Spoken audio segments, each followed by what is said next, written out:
안녕하십니까. 글로벌 모니터 안근모 편집장입니다. 국제금융시장의 최신 이슈를 한눈에 휙 둘러보는 휙 서비스입니다. 금융시장에 아주 중요한 이벤트가 이번 주에 예정돼 있죠. 어쩌면 FOMC보다 더 중요한 미국 10월 고용지표 핵심 체크포인트를 미리 살펴보겠습니다. 비농업 취업자 수가 얼마나 증가했는지 이걸 보는 게 항상 기본이 되죠. 이번에는 45만 명 늘었을 것으로 이코노미스트들은 예상하고 있습니다. 9월에 비해서 2배 이상 큰 폭의 증가세를 기대하고 있습니다. 앞서 2달 연속해서는 노란색 선 예상치에 크게 못 미쳤는데 이번에는 또 어떨지 봐야겠습니다. 그런데 저는 개인적으로 이번에는 실업률을 제일 먼저 확인하고 싶습니다. 지난 9월에는 4.8%였습니다. 이번에 발표될 10월치는 4.7%로 더 내려갔을 걸로 시장은 예상하고 있습니다. 그러고 보니까 미국 실업률은 어느새 팬데믹 직전 수준 3.5%에 많이 근접했습니다. 14.8%까지 뛰었던 것이 10%포인트 넘게 떨어졌습니다. 실업률이 많이 낮아진 것은 분명히 반가운 소식입니다. 그러나 한편으로는 이게 제일 큰 문제입니다. 미국 FOMC 위원들은 실업률이 3.5 내지 4.5% 정도면 완전 고용 상태라고 보고 있습니다. 이번에 실업률이 예상대로 4.7%로 떨어지면은 완전 고용 추정 범위에 바짝 근접하게 됩니다. 완전 고용 상태냐 아니냐 하는 판단은 금융시장에 아주 중요합니다. 연준 금리 인상이 거기에 달려있기 때문입니다. FOMC는 성명서에서 금리 인상 개시를 위한 3가지 조건을 이렇게 기술하고 있습니다.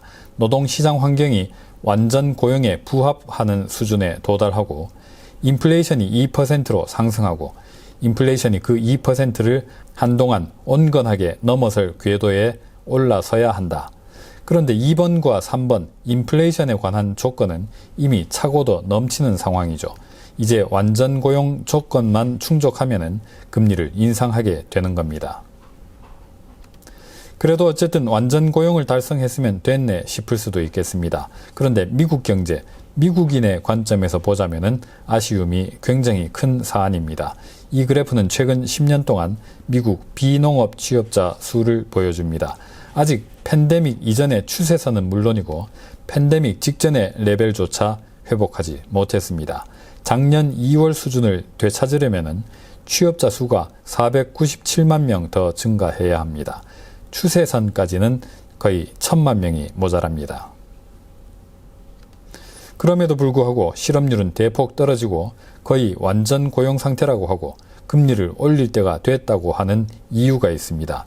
미국에서 일을 하겠다는 사람의 수가 대폭 감소했기 때문입니다. 보시는 그래프는 경제활동 참가율입니다. 작년 여름 이후로 전혀 개선이 안 되고 있습니다. 이번에는 좀 올라갈 거라고들 예상하고 있는데 그동안은 매번 실망스럽게만 나왔습니다. 사람들이 왜 일하러 나오지 않는지 해석이 분분합니다. 바이러스에 감염될까봐 걱정이 돼서, 학교에 못 가고 있는 애들을 돌봐야 해서, 나는 백신이 싫은데 직장에서는 반드시 맞아야 한다고 해서, 이런 다양한 이유들이 거론됩니다. 그 중에서 가장 근본적인 문제는 은퇴입니다. 팬데믹 이전에 경기가 좋을 때 은퇴를 미뤘던 베이비붐 세대들이 이번에 대규모로 노동시장에서 빠져나간 것으로 추정됩니다. 노동경제학을 전공한 제닛 옐런 미국 재무장관은 경제활동 참가율의 하락이 일시적인 현상인지 불확실하다면서 일부 노동자들의 은퇴를 아마 가속화했을 것이라고 추정했습니다. 팬데믹이 미국 노동력에 장기적인 상처를 남긴 듯 하다라고도 말했습니다. 이 그래프는 미국 고용률입니다. 전체 성인 인구 중에서 돈을 버는 사람의 비중, 생산활동에 참여하고 있는 사람의 비중입니다. 그리고 이것은 기존 추세에 비해서 대폭 줄어든 미국 경제 총수요의 크기이고 대폭 감소한 공급 능력, 잠재 GDP이기도 합니다. FOMC 역시도 이틀 뒤에 발표될 10월 고용지표를 앞둔 상황에서 성장과 물가, 금리의 방향을 자신있게 말하지는 못할 듯합니다. 오늘은 여기서 마치겠습니다. 감사합니다.